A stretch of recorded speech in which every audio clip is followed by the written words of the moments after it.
Thank you. It feels a bit like I walked onto the set of a wrong movie.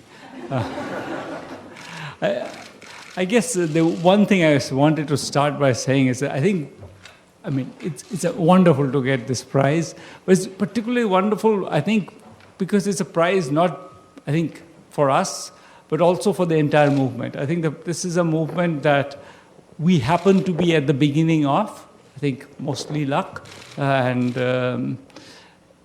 but it's grown to be a worldwide movement. There are about 400 professors who are in one form or the other associated with J. Powell's work, and they all do randomized control trials on issues that as diverse as, U.S.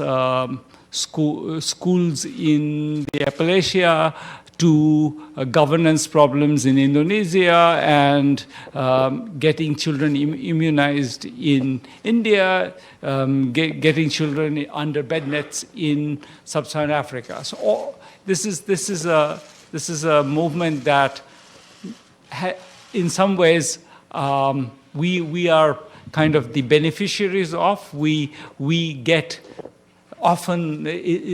In the press, people say, J. Powell's research has showed, we take great pride in it. We had nothing to do with the research. We didn't raise any money for it. It just happened, and we got the credit for it. It's great. We're in a rentier economy at this point. But it's still, I think it's still going to be wonderful for the movement that this prize was given, because I think it's going to make it a little easier to penetrate the many doors that are half open to us or not quite open to us, and hopefully bring the message of policy based on evidence and hard thinking to many other places as well.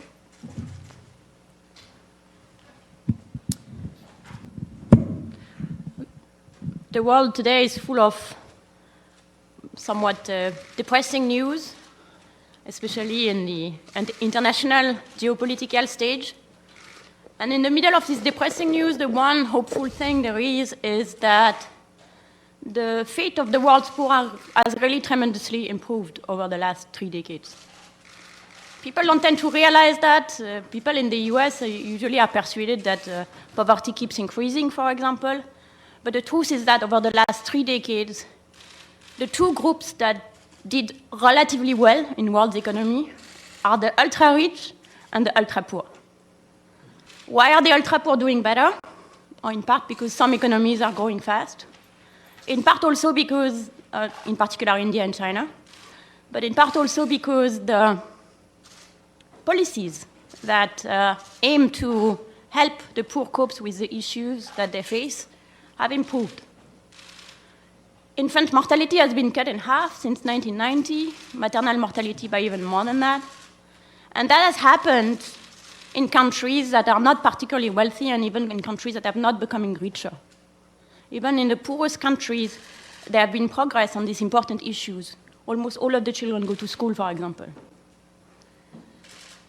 If policies have improved, largely it's not because of us, to be honest. But I think that entire movement that Abhijit talked about has played a small role in it, in that it has, I think, raised the possibility and the hope that one could be a little bit more rigorous about what policies and what type of things can really help the poor. Rigorous in two ways: rigorous in designing the policies, not based on your intuition or whatever happens to be the flavor of the month, but based on a better understanding of how the poor live, why they make the choices they make, what are the specific traps that hold them back, and what lever to push that could unlock these traps.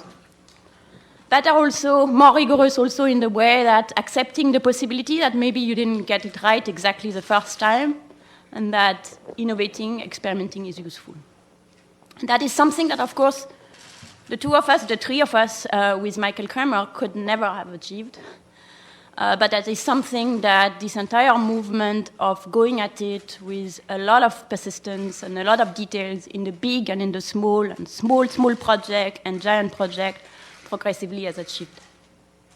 And the hope now, with JPAL North America, and JPAL Europe, and JPAL LAC is that some of this rigor that we try to develop in the poor countries moves back up north, and we also improve our understanding of what are people's real trouble, our respect for them and their dignity, and therefore a better, more imaginative solution to solve these issues.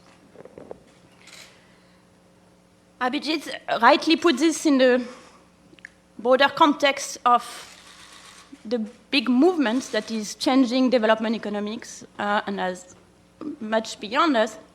But I want to bring it back a little bit to the more local environment of MIT. As you know, I'm a MIT product through and through, came to do my PhD here, was hired as an assistant professor against all norms, never left. When I made this choice, many wise people told me that it was a horrible career move and was probably leading to perdition. I said, I understand that it's not good to stay in your own institution, but I think this is here that I have the right environment to pursue what I want to pursue. I've not been regretting this choice for any number of reasons. And so I want to thank, first of all, the department. From my advisor, it's a bit awkward because it's one of them, and but Josh Angrist, who is the other one, and Michael Kremer, who I guess makes it doubly awkward, and also the entire faculty who taught me, and all of the students who were with me. And I think together, so this is not a part that Abhijit enjoyed as a student since he had the misfortune of being down the road. But we also want to thank the department for being a wonderful place to work and to talk about economics. And maybe in particular Bengt Armstrong, who I think so much before us the possibility of the idea we had. The first time we thought about forming something, he was the chair of the department, and he told us, we both vividly remember, you have a product that is going to make a big difference. And we're like, whatever. And sure, can you get us a bit of money so we hire someone? And then the second very important person in development of JPAL that we want to acknowledge here is Susan Hockfield, who, when she came as president of MIT, just before Raphael, met us. In fact, I think just before she became president, met us, and we explained what we were working on. And she's like, oh, you're bringing the method of science to social science. This is so refreshing. I'm going to help you. And she was true to her word, and she helped us in many ways, nurturing, always ready to talk, and also, quite frankly, putting us in front of possible donors. And in that, we met, I think, Mohammed Jamil, who is the third person that we really want to acknowledge in the birth of JPAL, Mohammed Jamil, who saw in us, maybe a little bit like Bengt, and maybe for the same reason that he has business acumen that none of us really had, who saw in us and in our project something that could make a difference, and decided to risk his reputation and his money behind that. This would not have happened without the ecosystem. This would not have happened, of course, without his vision and his commitment for the world's poor, which was very apparent then and still apparent today. This is the type of outstanding people that you want to have associated with a university.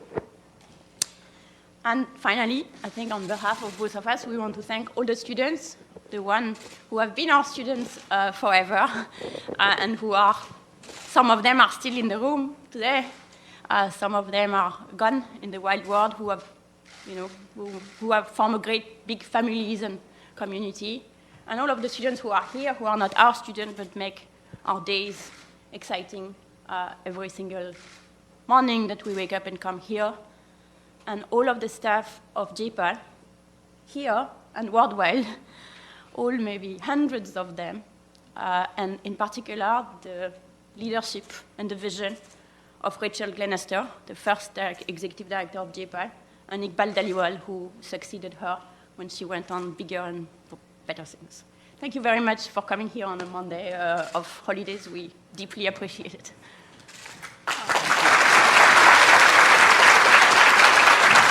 Okay.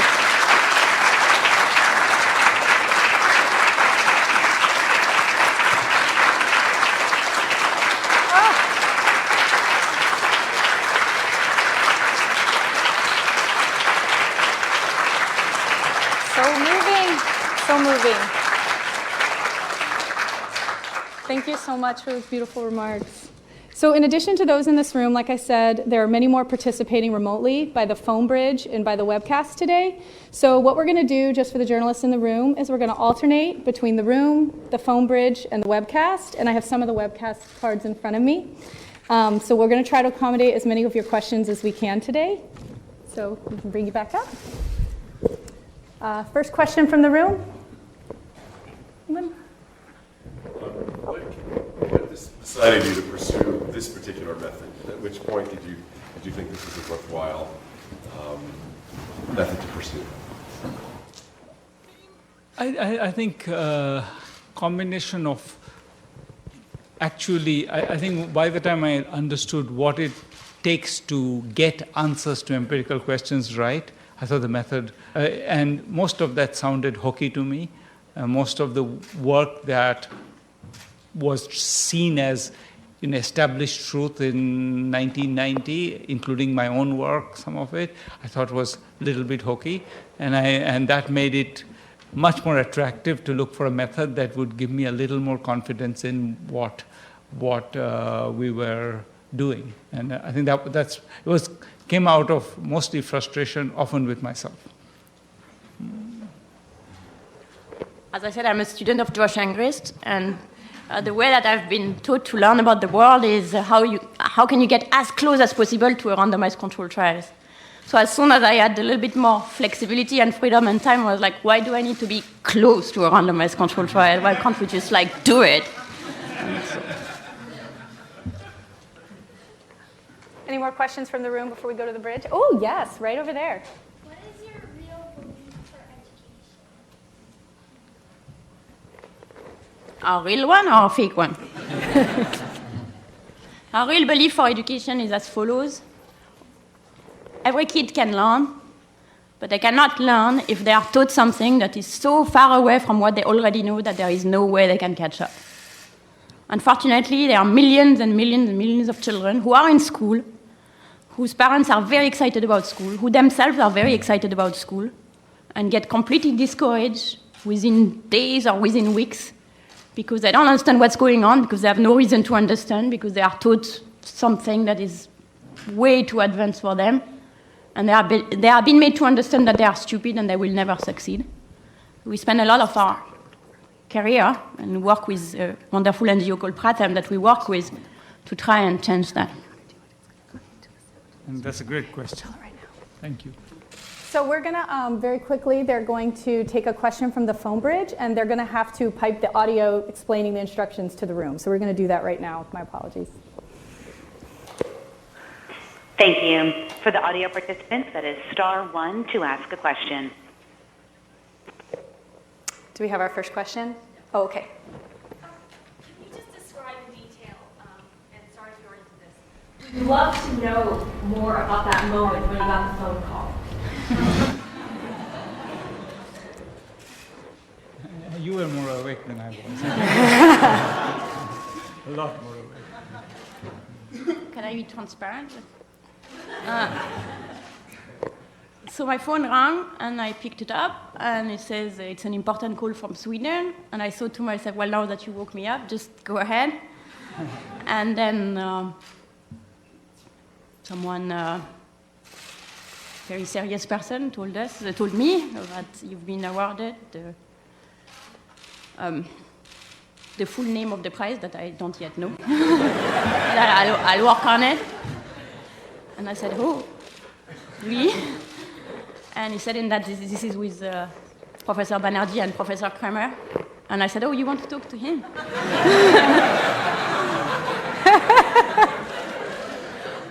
And so then they talked to him, and then they went back to us and said, well, would you be ready for a press conference in an hour? We should make a cup of coffee. And Abhijit said, I'm going to go back to bed. And so I woke up, I got showered, etc., and then he went back to bed. I took the press conference. Mind you, they had said they wanted just one of us, so that was fair enough. And then we started the day. They even said they wanted you because they wanted a woman, specifically. And I didn't qualify. So I actually have a question from the internet, but I'm going to let you read it. They sent it in French. Oh. And they'd like you to answer in French, if you wouldn't mind. Should I translate, or should I read in French and answer in French? You should answer in French, but for the room, you could do it in English. So the questions are, what does this prize signify for you? Que signifie ce prix pour vous? Number one. And number two, is it the proof that your approach is the right one? Is that, est-ce que c'est la preuve que votre approche est la bonne? Que signifie ce prix pour nous? Je crois que, comme Abhijit l'a dit, c'est la consécration des progrès qui ont été accomplis jusqu'ici, à la fois par nous, mais surtout par tous les chercheurs qui travaillent avec ces méthodes, tous les partenaires, tous les gouvernements. Et c'est aussi un espoir, une indication que ça va nous donner encore plus d'énergie et encore plus de vent dans nos voiles pour faire mieux, pour continuer à affecter la vie de centaines de millions de personnes dans le monde. Est-ce que c'est la preuve que notre approche est la bonne? Non. Pour être honnête, c'est la preuve que nos très respectés collègues suédois pensent que notre approche est la bonne. Mais évidemment, il n'y a pas de preuve que notre approche est la bonne. S'il y a une preuve que notre approche est la bonne, c'est que la vie des gens qui sont affectés par les politiques que nous essayons d'étudier est améliorée. C'est la seule preuve qu'on peut vraiment apporter. We have one from the bridge.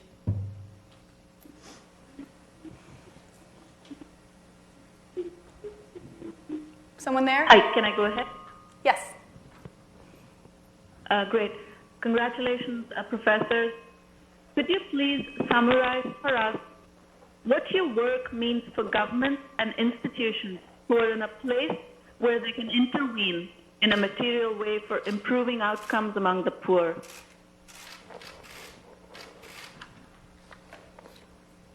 I mean, there's always a little bit of hope for what we do. So it's not that, I mean, governments are free to not use our evidence. But to be honest, I think our experience over the last 20 years has been, when 20 years ago, you go and tell somebody in government, we're going to do a randomized control trial, and they look at you like you had just escaped from some mental health institution. Now they look at you and say that, okay, is that expensive?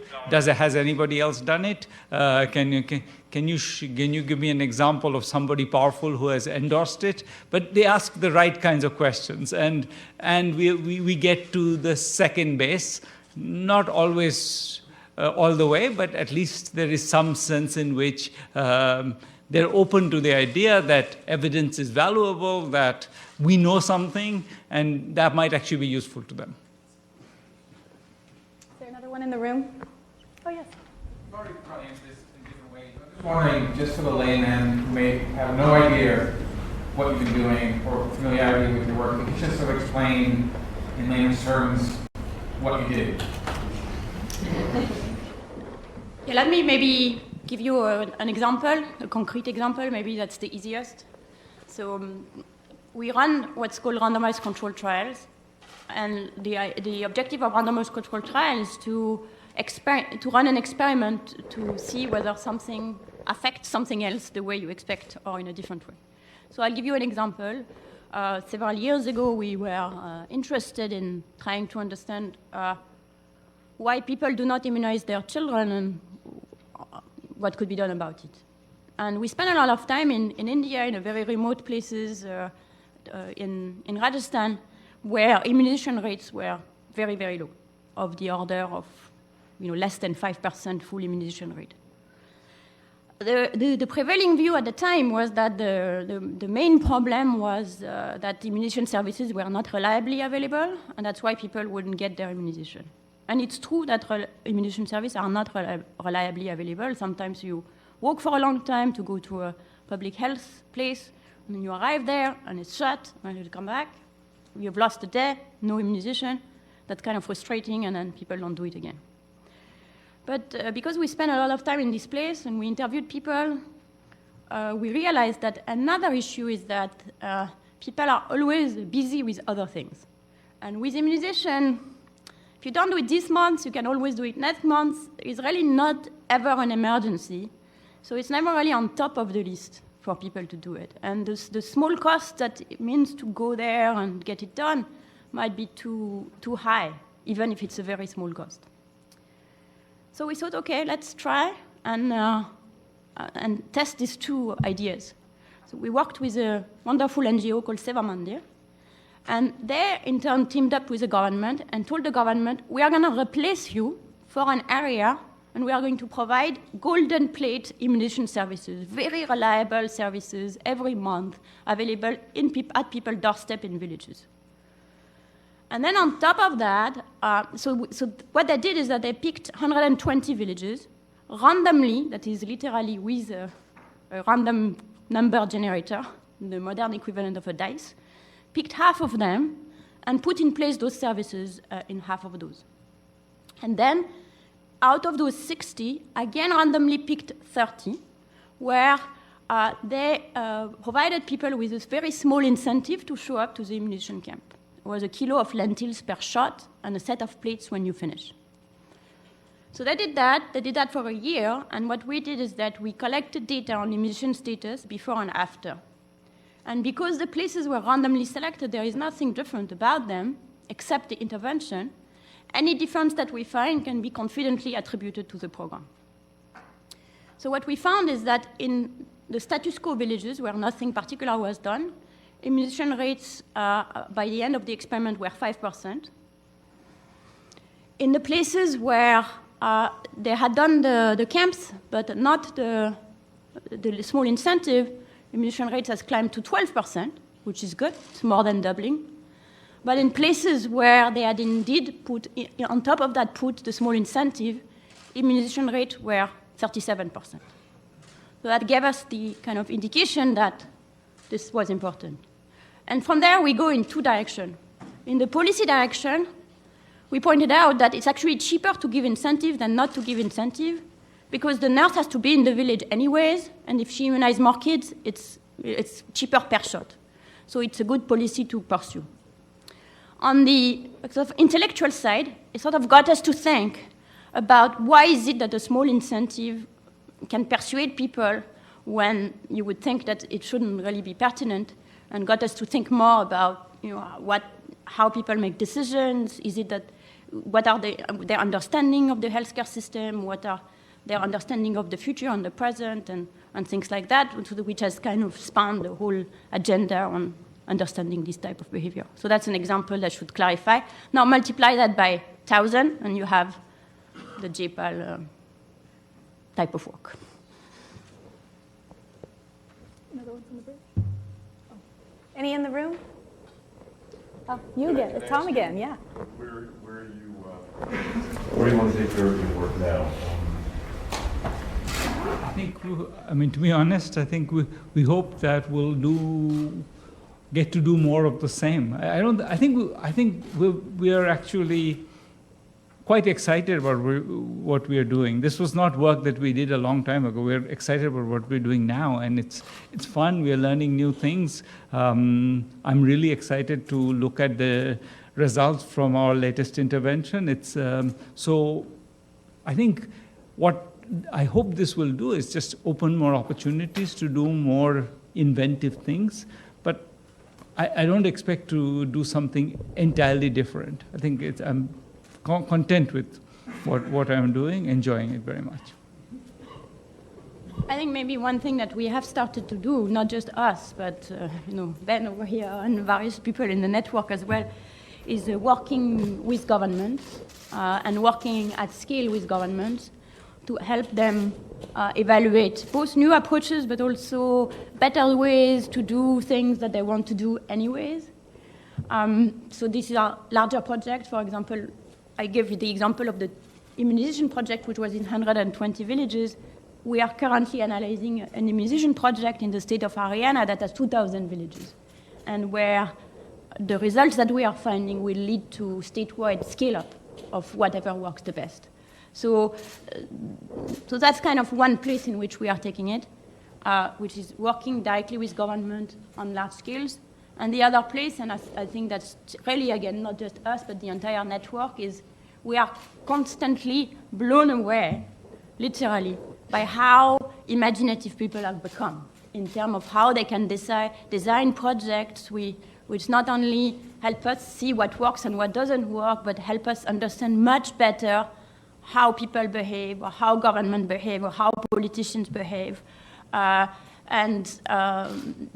with wonderful imaginative designs. And we want to do, our best to be part of that to the extent we can, or support it to the extent we can. So this question comes from Julia Hood of Business Insider for you, Professor Duflo. She asks, you are the second woman to receive the Nobel Prize in economics. What is your hope for the profession in terms of inclusion? So there are not enough women in the economic profession at all levels. There are not enough undergraduates who choose to take economics. There are not enough graduate students who continue. There are not enough assistant professors. There are not enough tenured faculty. So the reasons why there are so few women who get the Nobel Prize or other prizes is not because the people who give prizes are discriminated against women. It's because the entire funnel is just not big enough. And that's not true just for women, I should say. It's true also for minorities. There are not enough African American in the economic profession by any stretch of imagination. In fact, it makes women look positively numerous. And that has to change. But I think the reason it's the case is because it's two. Maybe I'm wrong but that's my understanding of the reasons. One is the climate is a little bit tough and aggressive, and it doesn't work for everybody. And in particular, it's less likely to work for women than for others. This is something that the profession is starting to reckon with, and that's wonderful. And I think we'll get to the bottom of that. It will take some time, but I think people are much more aware that it is an issue. I was not aware it was an issue myself because I don't mind aggressive, it doesn't trouble me. But it troubles a lot of other people, and that's unfortunate, and it should not be. There's no reason to be aggressive anyways. The second reason, I think, is because I think many women do not think that economics is all that interesting. Because the vision that economics is it's something, maybe having to do with finance or big macro policy or whatnot. And it has very little to do with the problem that I care about, many women care about. And the truth is that's not true. That, in fact, a lot of economics is about the type of work we do, obviously, but the similar work in public finance, in labor economics, etc., on the US, on issues that are important, education, health. But people don't know that. It doesn't really percolate. And we should also remember that there are not very Nobel Prizes that has gone to people who mainly work on social problems. And so being a woman working on social issues, I hope that it can also be kind of a role model for others to think, look, actually, it's pretty interesting, this field, and it's much more varied than you think. I just want to add, I want to one piece of, just take pride in one thing, which is that in our specific little corner of economics, the field of development economics, has many more women than almost any other part of economics. And for example, we have a seminar series that Harvard and MIT jointly run. This semester, it turns out that I rashly said that all those speakers are women. And this was not because of any design. It was simply because these were the best people, and they were invited to come give talks. Turned out I was slightly wrong. There were actually 2 men. But so I think organically it is a field where I'm consistent with maybe what Esther said, which is that maybe some parts of economics are not so interesting to women. We don't have anything like a comparable deficit, which I really do want to take some pride in. Any more questions in the room? All right, we have just a lot of cards from the internet. Leticia Hernandez with El Financiero in Mexico, she asks, the United Nations warns that the pace of the fight against poverty has fallen, especially in Latin America. What policies should governments prioritize to have effective results in reducing poverty? Health, food, education? In some ways, I think one of the ways in which we distinguish ourselves is by not answering those questions. I think we'd like to answer these questions after we do the homework. Having one answer for all of Latin America based on never having really studied Latin America, that would be irresponsible. I don't think, I think that would be bad advertisement for our particular style of work. So that's to say, I won't answer it.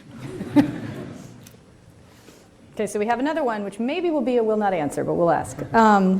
So NW18 Bengali News asks, what is your opinion on the state of the economy in India? What's in store for the future? And they ask if you could answer in Bengali. He has an opinion about it. Yeah.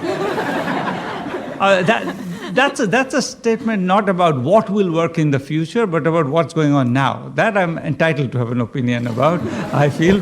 The economy is doing very badly, in my view.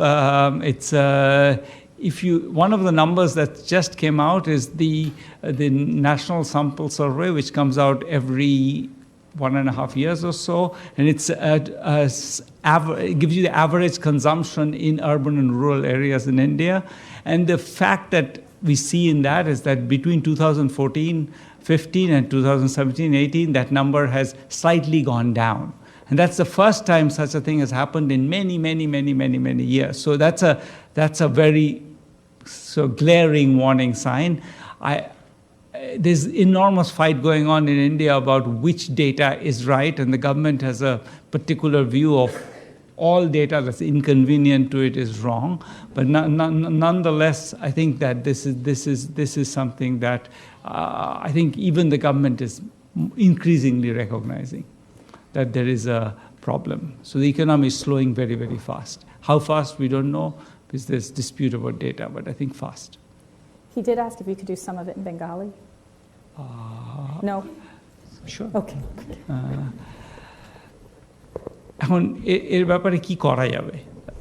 What can we do about this? Okay, let me do. I'll say the whole thing in Bengali and then translate. এর ব্যাপারে কি করা যাবে? সত্যি কথা বলতে আমি জানি না, তবে যতটুকু বলতে পারি এখনকার মতো এই যে আমাদের মনিটারি পলিসি রেজিম যেটা আছে, যেখানে 4%-এর বেশি 3.5%-এর বেশি ডেফিসিট হবে না, এইসব নিয়ে মাথা ঘামিয়ে লাভ নেই। এক্ষুনি ইকোনমিতে খানিকটা আরও পয়সা আনতে হবে এবং গরিবের হাতে পয়সা দিতে হবে, বড় লোকের হাতে পয়সা দেওয়া নয়, গরিবের হাতে আরও বেশি টাকা আনতে হবে। So I don't know exactly what to do. The government has a large deficit, but right now it's sort of at least aiming to please everybody by pretending to hold to some budgetary targets and monetary targets. And my view is that the economy going into a tailspin is the time when you don't worry so much about monetary stability and you worry a little bit more about demand. I think demand is a huge problem right now in the economy. Thank you. Julia Hood with Business Insider has a follow-up. How does political upheaval, domestically and globally, impact your work, either at the research level or in its practical applications? Does the private sector step in? few questions in that. She's referring to the US? Political upheaval, domestic or global? Everywhere. I don't think there is any direct impact on our work in the sense that we can mostly continue doing what we are doing. But there is certainly an impact in terms of what we think is important and where we should direct our energies, where we should try and understand a bit better. When you see the upheaval that take place, for example, here or in France or in the rest of Europe, then we feel,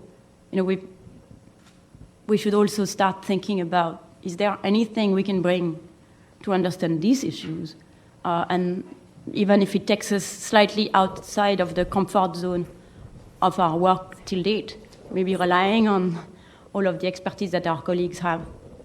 So I think it's more a matter of reorienting our brains, both in terms of specific kind of issues and even on the geography of where those issues are concerned. In a sense, it's kind of brought home for me the current problems that the developed country faces. Brought home for me that even when people's basic material comfort is more or less sustained by the fact that they live in an environment with reasonable safety net, their full life might have the same level of misery and happiness that some of the extremely poor people we study. And therefore, that is also something that is worth thinking about very hard. I used to think, and to a large extent I still think, I should direct my energy in thinking about the poorest person in the world, and then the second poorest person in the world, and then the third poorest person in the world. And now I realize that although that's, of course, different to live in the middle of nowhere and trying to deliver a child and it's not going well and there is no hospital, that from feeling miserable, having lost your job in a mining town in the US, one also has to understand those issues. So building on that question, Swati Save of Mosike magazine asks about the trend in deglobalization and asks specifically, are Brexit, America First, and several other protectionist campaigns an outcome of capitalism gone wrong, in your view?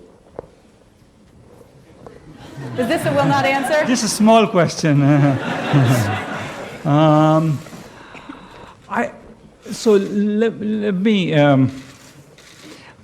So I think they are a consequence of us not taking the consequences of globalization seriously. I think globalization was hurting.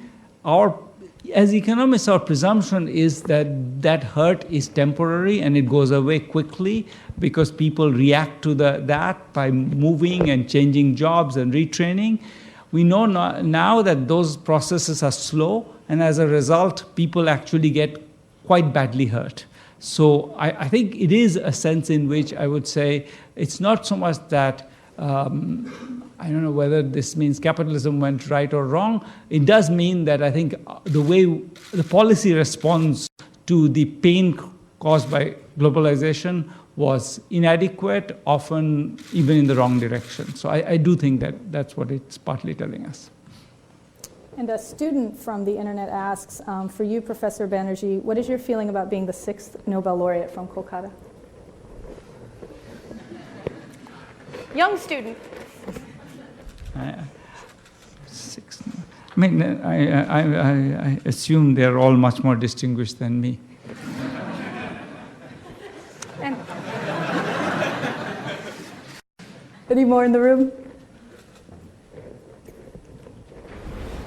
Could you share some insight? There haven't been many couples that have won this prize, so we'd love to know more about your work. Do you do a lot of it over a kitchen table? How do you inspire each other? Are there different roles that you each sort of assume as you work on these new models?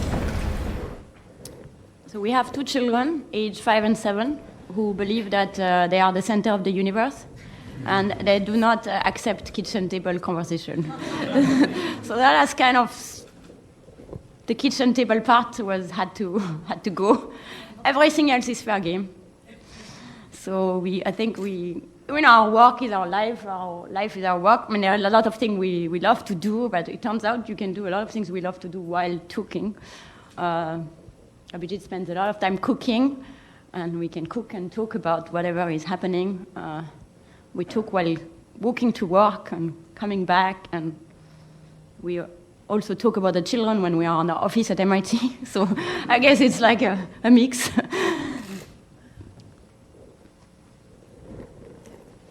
Any more from the room or the phone bridge? All right, we might be in our last one. It's another one asking if you might answer in French. So I'm going to... I could try, yeah. Could do both.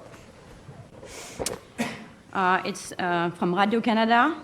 Vos commentaires au sujet de la place des femmes en économie. Oh. I already said that in English, but they wanted it in French, I guess. Et les prochaines étapes de votre recherche, the next steps of your research. Donc je vais résumer ce que j'ai dit en anglais, en français. Il n'y a pas assez de femmes qui font de l'économie à tous les niveaux, que ce soit parmi les étudiants en thèse, parmi les jeunes professeurs, les professeurs plus âgés. Et c'est quelque chose qu'il faudrait changer. Les sciences ont fait énormément de progrès pour faire entrer les femmes dans la carrière scientifique. Mais en économie, ça ne s'est pas produit. Et là, en partie parce que je ne pense pas qu'on avait réalisé jusqu'à assez récemment quelle était l'ampleur du problème et la nature du problème. Et finalement, la perte énorme qu'il y avait pour le champ de ne pas avoir plus de femmes en économie. Parce que la diversité des opinions, la diversité des expériences, la diversité des intérêts fait aussi la richesse de notre domaine. Donc, je pense que c'est en train de changer parce que cette réalisation commence, à la fois avec un changement dans la culture de notre profession et aussi peut-être avec une meilleure communication de ce qu'on fait, ce que les économistes font et pourquoi c'est intéressant, même pour des femmes. Et donc, j'espère que, dans une certaine mesure, cette occasion contribuera et que je puisse servir peut-être un peu de modèle, de rôle modèle, que c'est quelque chose qui peut se faire. Les prochaines étapes de notre recherche, je ne les vois pas tellement différentes des étapes précédentes. Je vais continuer mon travail, continuer à m'occuper de JPAL, à faire des expériences dans de nouveaux endroits, des petites, des grandes, des moyennes, essayer de continuer à jouer un rôle pour améliorer la vie des plus pauvres et aussi peut-être de personnes un peu moins pauvres mais qui souffrent quand même dans leur esprit ou dans leur corps. And are there any more in the room? Student? No? Okay, then our last one is going to be something of a layup, I think, to highlight your website. So a journalist asks, how can we learn more about the methodologies to make randomized controlled trials that will impact our societies? That'll be a nice one to end on.